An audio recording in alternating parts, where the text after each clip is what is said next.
presenta Voces Académicas. Las palabras y los pensamientos que animan la docencia de la UACH llegan a Radio Universidad Austral de Chile en Voces Académicas. Acompáñenos. Buenos días a todos y todas quienes sintonizan la 90.1 Radio UACH. Iniciamos un nuevo capítulo de Voces Académicas, un programa producido por el Sindicato de Docentes de la Universidad Austral de Chile. Soy la periodista Claudia Caripán y les cuento a los auditores y auditoras que hoy día viernes 22 de noviembre vamos a estar conversando sobre la carta que entregaron los consejeros académicos estudiantiles a Rectoría de la Universidad Austral de Chile. Para ello voy a dar la bienvenida a quienes me acompañan el día de hoy. En primer lugar, a Pablo Jiménez, quien es el consejero académico universitario de la UACH. Bienvenido, Pablo, ¿cómo estás? Sí, muchas gracias, Claudia, por la invitación. Gracias, Sandor, también. Siempre súper entretenido venir a la radio UACH. Y claro, sí, soy consejero académico por el escaño reservado de pregrado, que es solo uno dentro de todo el consejo. Muchas gracias, Pablo. Saludamos también al profesor Sandor Mulsow, quien es director del sindicato. Bienvenido, profesor. ¿Cómo está? Muy bien, Claudia, y muy contento de que tengamos estos espacios en conjunto con los estudiantes de pregrado más encima, que no lo hemos explotado mucho y que deberíamos hacerlo más seguido. No nos exploten. No nos explotado, no necesite el espacio, digamos. El espacio los sí. estudiantes. Bueno, para introducir este programa les vamos a contar a los auditores y auditoras que el día viernes 15 de noviembre los consejeros académicos de las distintas facultades publicaron una carta abierta a la comunidad exigiendo algunas demandas en torno y en contexto de algunos despidos y exigiendo algunas demandas que le vamos a pedir a Pablo que nos cuente ahora. Pablo, cuéntanos cómo, cuándo y por qué decidieron escribir esta carta y empezar a organizarse como estudiantes de pregrado. Bueno, nosotros estamos organizados en cuanto como estudiantes en la federación. Y dentro de la federación hay un espacio que son los consejeros académicos estudiantiles de facultad junto con el CAU. Entonces a mí me corresponde generar una coordinación respecto a ese espacio, que es un espacio que está medianamente coordinado y funcional. O sea, tenemos hoy día de las 10 facultades, 8 consejeros titulares. Y en la Facultad de Medicina tenemos una consejera interina. Entonces solo nos falta la Facultad de Artes, que no ha logrado generar la renovación, pero tenía hasta hace un mes consejero. Entonces, cuando nos enteramos del despido del jefe de bienestar de la Dirección de Asuntos Estudiantiles, saltó, por supuesto, una alerta en el entendido de lo significativo que es ese rol para nosotros. Porque el cambio de la población de estudiantes universitarios ha cambiado en términos socioeconómicos. Entonces, ya no es una élite la que accede a la educación superior, sino que ahora hay muchos estudiantes que tenemos gratuidad, que utilizamos la BAES para la alimentación. Entonces, lo primero que saltó a la vista era el riesgo de no tener la carga mensual de diciembre, de 12.000 estudiantes. O sea, no tan solo Valdivia, sino que también Puerto Montt. Entonces, eso en sí mismo ya era un riesgo que yo creo que no había que estar dispuesto a correr. Claro. El segundo punto tenía que ver con todos los beneficios internos. Yo participo del comité de becas, entonces soy parte de la asignación y la apelación de esos beneficios. Y la persona que lideraba el comité de becas en términos técnicos era también la jefatura de bienestar. Habían algunos procesos en cuanto a la creación de algunos otros beneficios complementarios para residencias estudiantiles. Trabajábamos también ahí en conjunto con la Dirección de Asuntos Estudiantiles y la Jefatura de Bienestar y los estudiantes que componen el Consejo de Hogares, porque también el presidente del Consejo de Hogares suscribió la carta. Sí, eso vi. Formamos un comité de residencia universitaria que ha estado funcionando algo así como los últimos 2 años. Entonces son varios los procesos y varios los lugares que son críticos respecto del trabajo con esa jefatura de bienestar, que es un cargo técnico que le da también estabilidad a la Dirección de Asuntos Estudiantiles, porque tiene como 2 patas. La dirección, que es una dirección política, un cargo de confianza del rector, y por otro lado, y que no ha durado más de 2 años en el último tiempo. Yeah. Y por otro lado tenemos la jefatura de bienestar, que es un cargo técnico que entra por concurso, y que la última vez que hubo cambio de dirección de jefatura de bienestar, duró un año completo el traspaso de información y procesos para la nueva jefatura. Entonces, yo creo que no hubo una comprensión de la dimensión, de la significancia de todo lo que implica cargo, este sí. cambio, claro. Y también porque la determinación ahora del referente ministerial que estaba en la Jefatura de Bienestar en cuanto a los beneficios estudiantiles estatales pasa ahora a otra figura que es dependiente de la Vicerrectoría de Gestión Económica. En mi opinión, yo creo que si nosotros cambiamos el lugar donde se reciben los beneficios, donde se administran más bien los beneficios estudiantiles,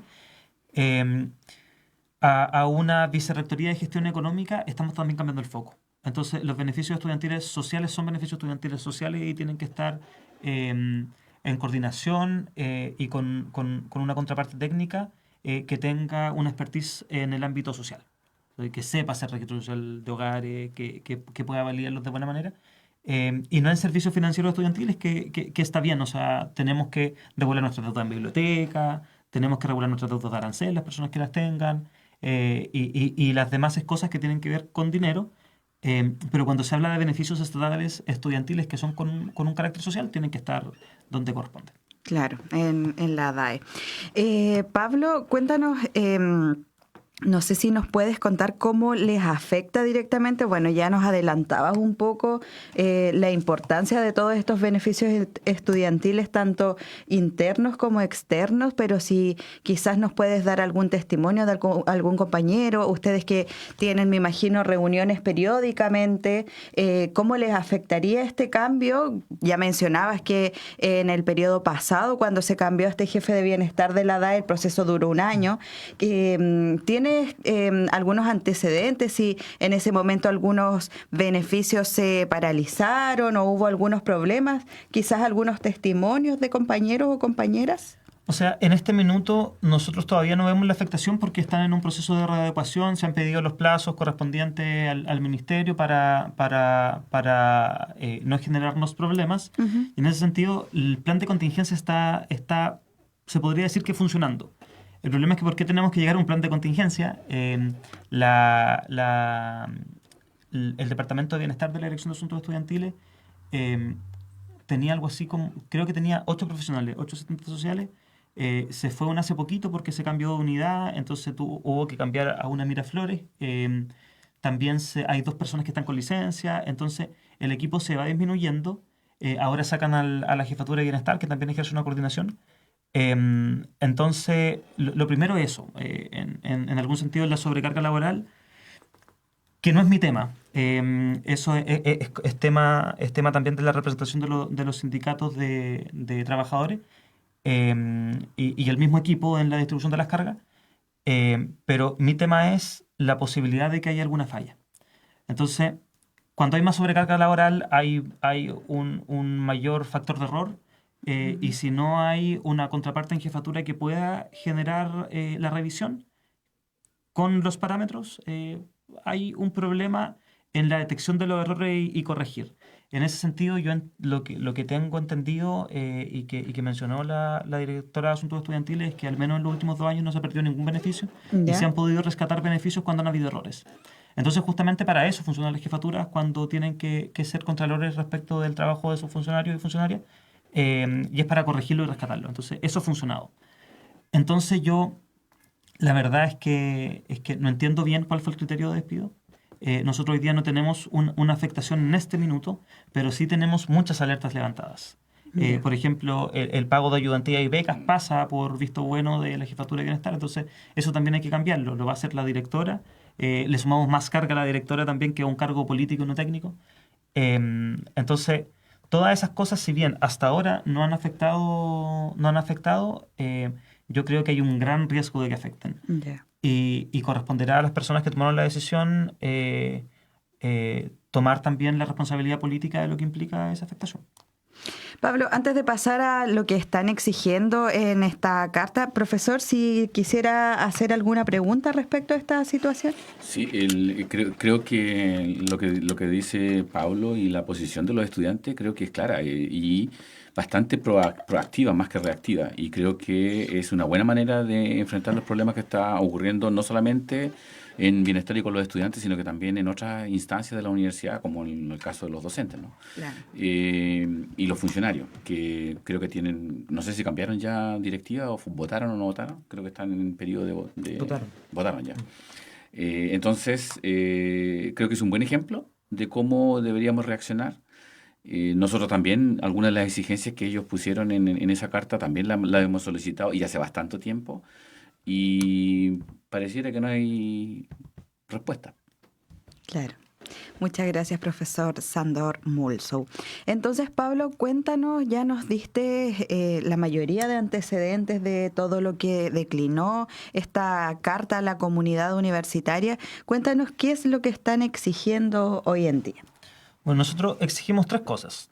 La reincorporación del funcionario desvinculado, no porque nos corresponda a nosotros defender un funcionario, sino porque el despido, por los antecedentes que nosotros conocemos, por necesidad de la empresa, por tanto eso impide recontratar con las mismas funciones un cargo, y para nosotros el cargo es relevante e indispensable, el cargo. Pero como el despido por necesidad de la empresa, obviamente tiene que personalizarse en la persona desvinculada.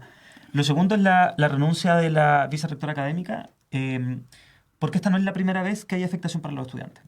Durante el primer semestre nosotros tuvimos movilizaciones justamente por despidos, que algunos fueron revertidos. Entonces, cuando uno toma una decisión y tiene que revertir la decisión después, es justamente porque tomó una mala decisión. Claro. Entonces, ahí tenemos un antecedente. Después tenemos el segundo antecedente también dentro de la vicerrectoría académica.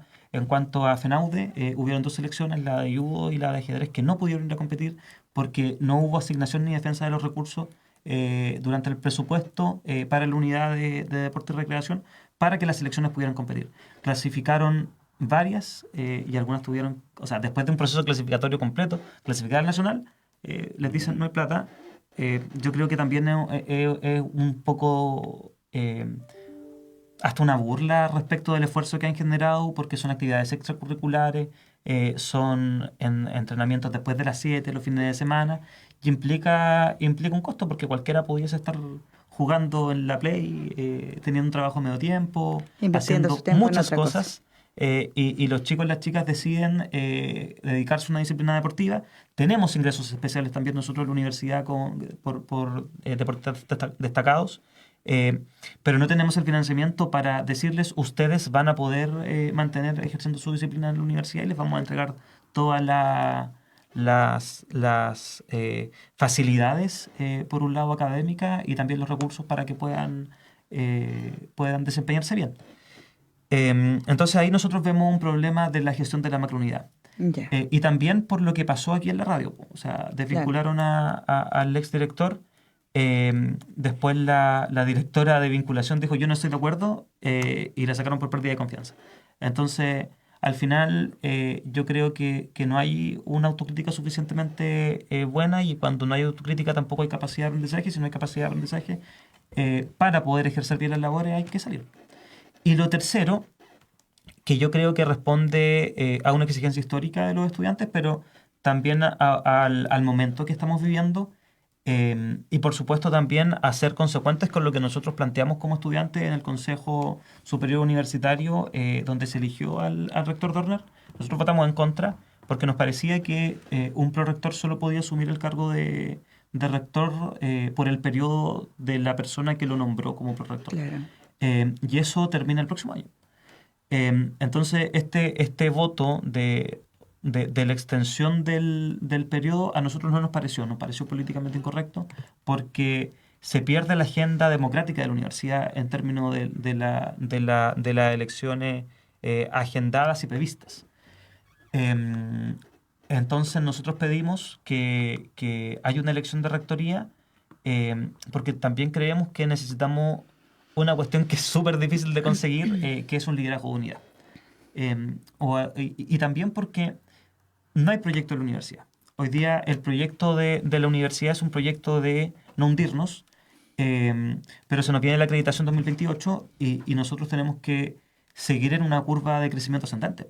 No podemos estancarnos, no podemos disminuir, y hoy día lo que estamos haciendo es ir a la baja, y es lógico también. O sea, hay que refugiarse un poco en salvar el barco para que no se hunda completo, y para después hacerlo crecer. Pero hoy día la comunidad universitaria no está detrás no hay una mayoría que esté detrás de un proyecto, y eso también es lesivo en cuanto a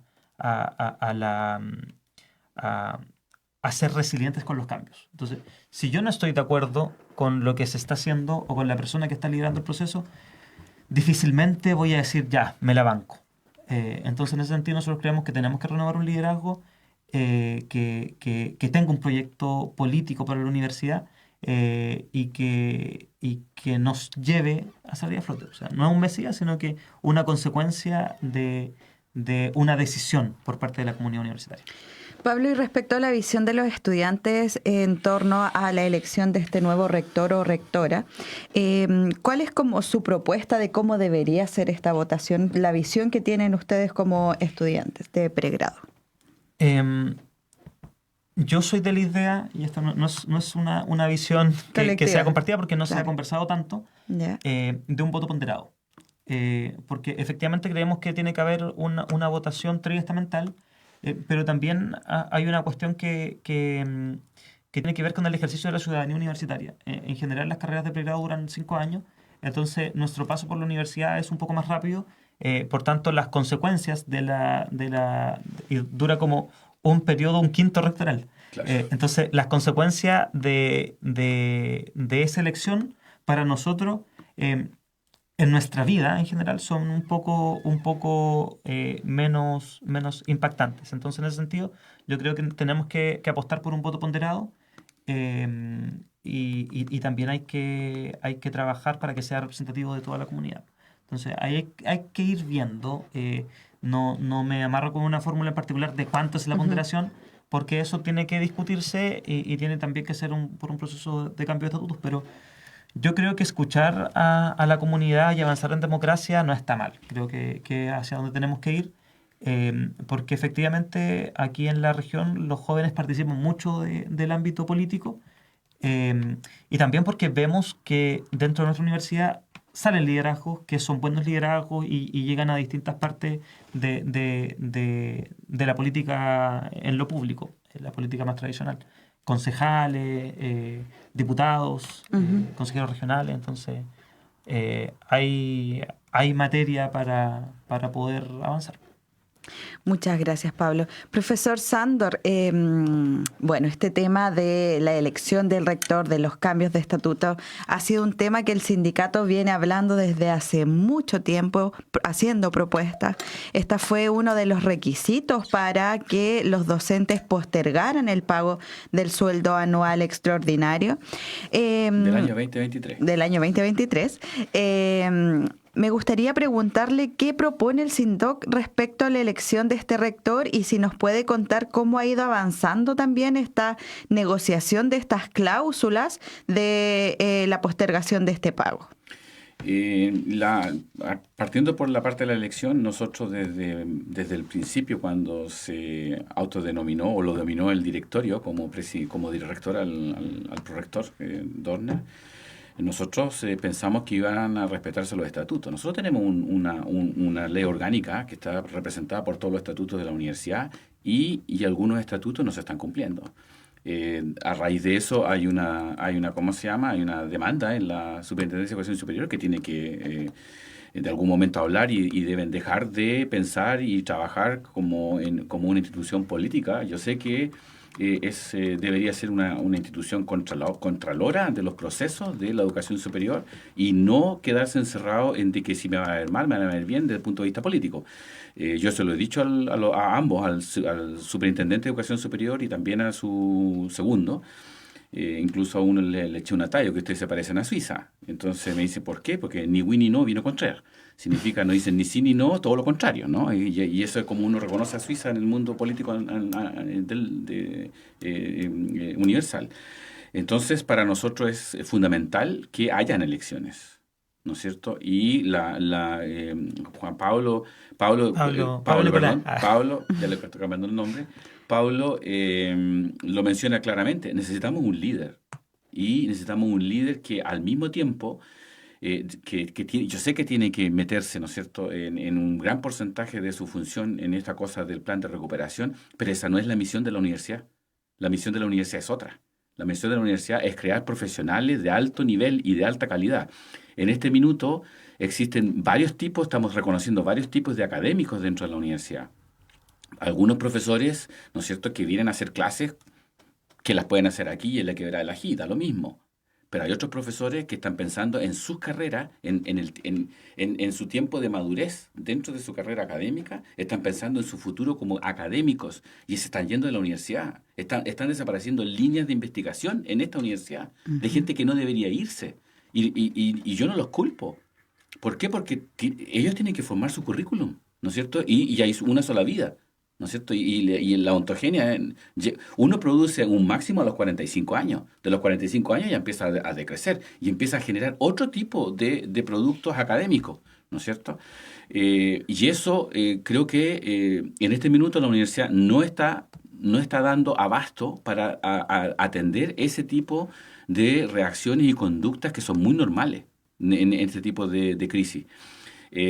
Creo que el rector nominado, como le digo yo, que se enoja porque le digo nominado, pero realmente fue nominado, y el último nominado que tuve yo fue Ferrer, que lo nominó Pinochet, ¿no?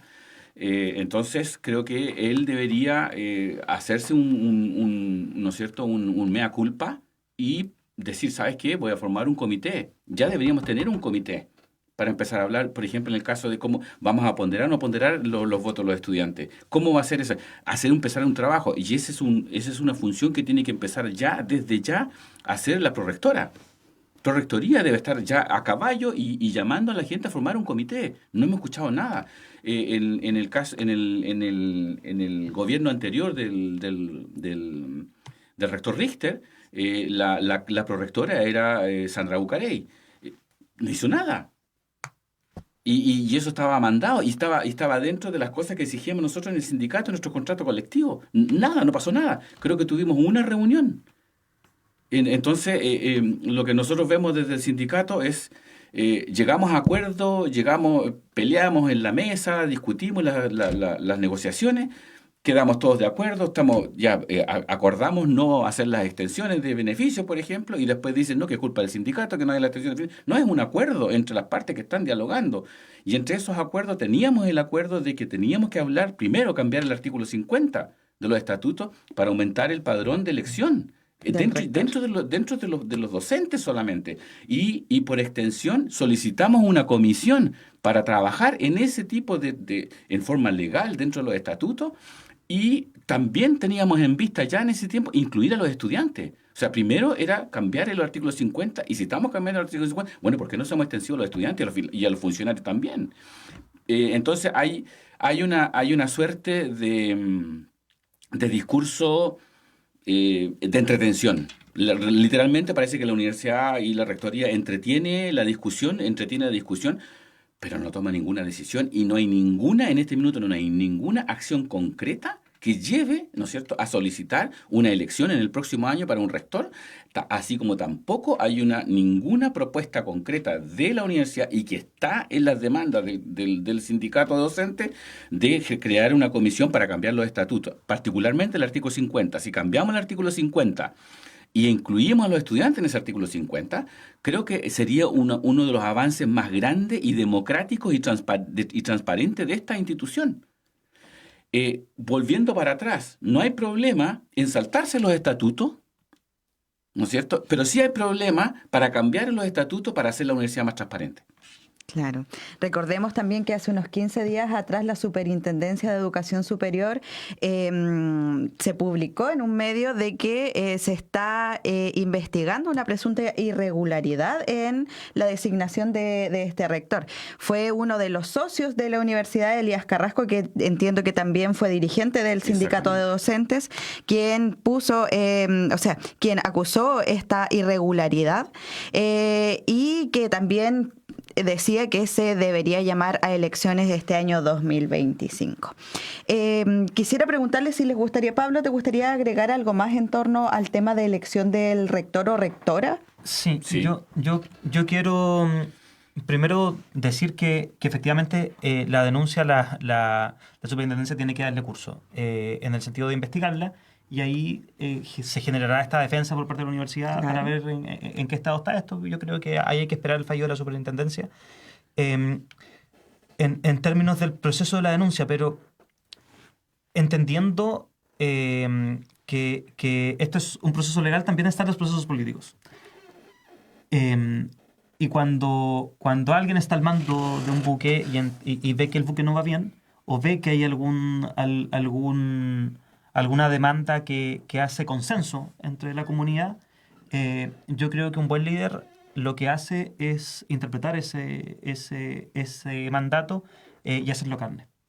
Y por otra parte, yo quisiera diferir respecto de rector nominado y la comparación con la dictadura, porque efectivamente aquí hubo una decisión de los representantes de la comunidad en cuanto al Consejo Superior Universitario. No es la que a mí me gustaría tener en términos de la representación estudiantil necesaria, pero es la que existe dentro de la universidad, por tanto, y estuvieron casi todos de acuerdo, los decanos, los consejeros académicos, los directores académicos, los directores no académicos, y los únicos que no estuvimos de acuerdo fuimos los estudiantes y los funcionarios. Entonces, efectivamente, no es una designación a dedo, hay una voluntad por parte de un órgano que es el órgano de representación más importante de la comunidad universitaria. Entonces, yo difiero un poco en la comparación. Yo no creo que esta sea una imagen igual a la dictadura. Yo creo que efectivamente no hay una validación democrática directa, pero tampoco creo que sea lo mismo que lo que ocurrió desde el 73 en esta universidad. Muchas gracias, Pablo. Profesor, respecto a la elección del rector, ¿le gustaría agregar algo más? No, espero que la universidad reaccione y, ¿no es cierto?, y dé la posibilidad democráticamente de elegir a un líder que nos pueda sacar y conducir a la universidad no solamente enmarcado en el plan de recuperación, sino que lo que tiene que ser la universidad de aquí a 20, 30, 40 años. Muchas gracias, profesor. Pablo, te quería consultar respecto al plan de recuperación que está implementando la universidad. ¿Ustedes están trabajando en alguna mesa? ¿Cómo se les está informando de cómo va avanzando todo este proceso? Cuéntanos un poco sobre eso, por favor. Bueno, hay distintas vías. La primera es justamente el Consejo Académico, donde se da información, se toma decisiones respecto a algunas cosas y nosotros participamos con nuestro voto. Ahora de repente tampoco nos gusta mucho y hemos diferido varios consejeros académicos respecto de la política de esto. Hay que probarlo y llegar a última hora con las cosas. Yo creo que se puede hacer un trabajo mucho mejor si se conversan más las cosas y se analiza, porque hay muchas cabezas pensantes dentro del Consejo Académico que hacen muy buenos aportes. Entonces yo creo que si se conversa más se genera una mejor dialéctica y las síntesis deberían ser mejores.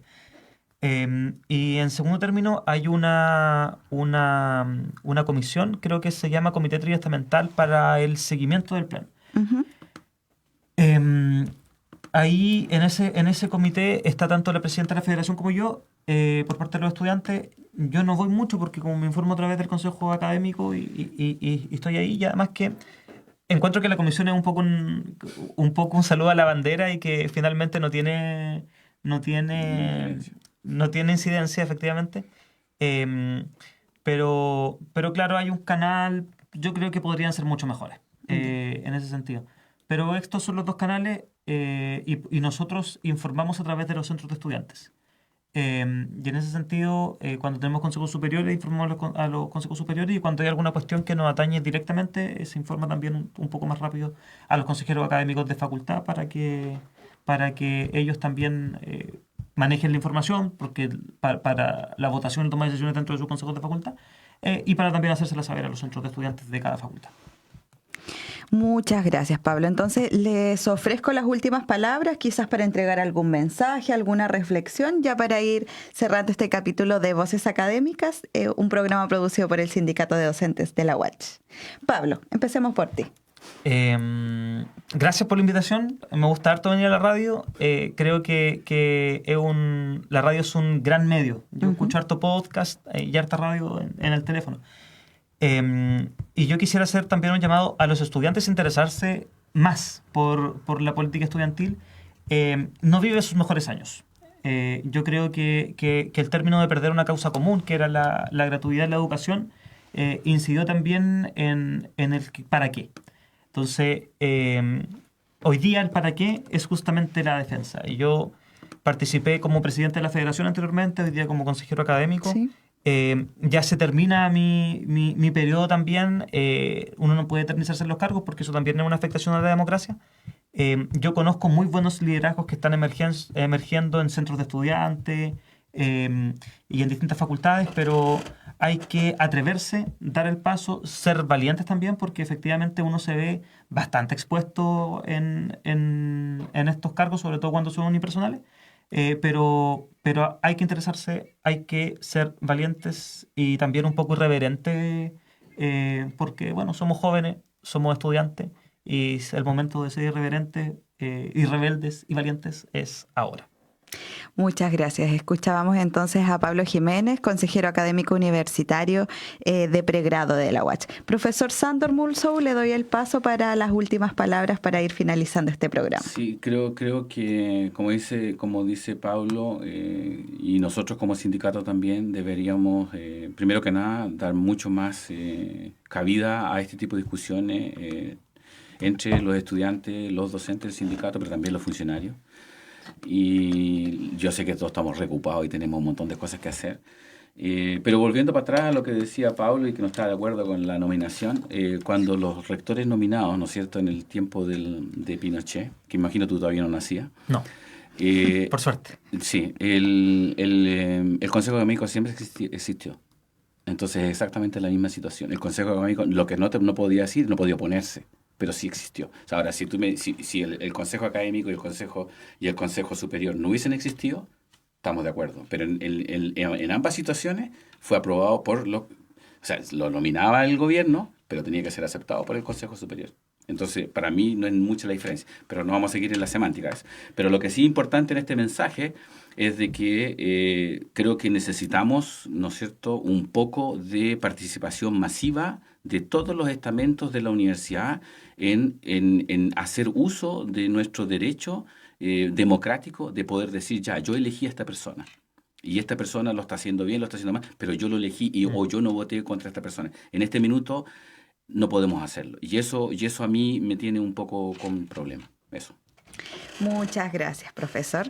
Entonces, así finalizamos un capítulo de Voces Académicas, un programa producido por el Sindicato de Docentes de la Universidad Austral de Chile. Las y los invitamos a seguirnos en redes sociales y nos vemos el próximo viernes en un próximo capítulo de Voces Académicas. Agradecemos a quienes nos acompañaron el día de hoy y nos vemos el otro viernes. Chao, chao.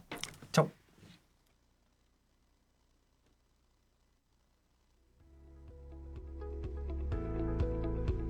Muchas gracias por su atención. Voces Académicas, un programa del Sindicato de Docentes de la Universidad Austral de Chile.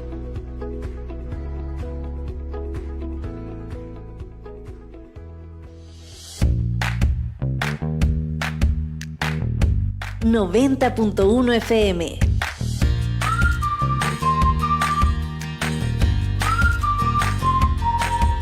La Radio Universitaria de Los Ríos.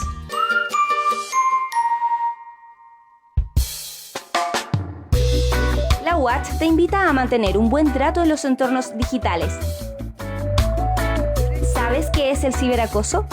El acoso tiene lugar en dispositivos digitales o en plataformas virtuales, divulgación de contenido, ataques personales, imágenes, burlas o menosprecios con el objetivo de minimizar o denostar a otros y otras. Algunas de las situaciones que pueden calificarse como ciberacoso son publicar fotografías retocadas o no en las redes sociales con el único objeto de herir o asustar a la víctima,